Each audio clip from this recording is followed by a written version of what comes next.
Now, you probably would like to know, how do I learn all this information? How do I know what's stored inside my shapefile? So if you right-click on the name of your shapefile, you can go to attribute table. So click left on this, and then you have something called attribute table. So it is all the information that we actually carried over from CSV.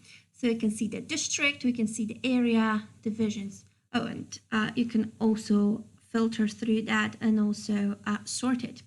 So if we sort by club name, we start off with numbers and then go alphabetically. You can reverse it.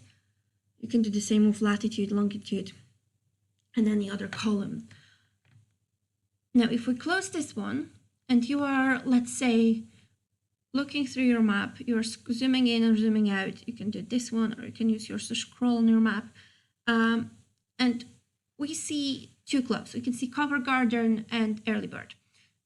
And you would like to learn something more about those clubs. You can actually go to Identify Features, so Information button.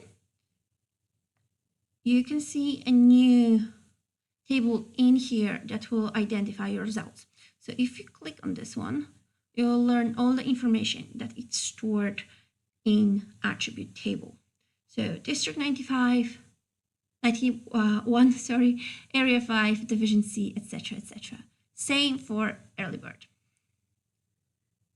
Now, what happens if the clubs actually overlap?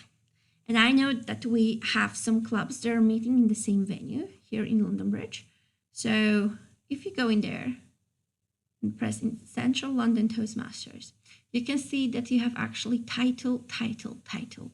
And this is because we actually have 3 clubs meeting in exactly the same place. So you can see that there are 3 different things. So we have London Public Speakers, Central London Toastmasters, and London Toastmasters.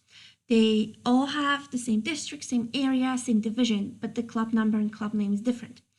And this is because whenever they are updating the address, they are meeting in the same pub, and thus they are appearing in the same place. So how the software recognizes it? So it knows that there are 3 points in exactly the same place on the map. But whenever we visualize it and view it, there's only one, the top one, visible.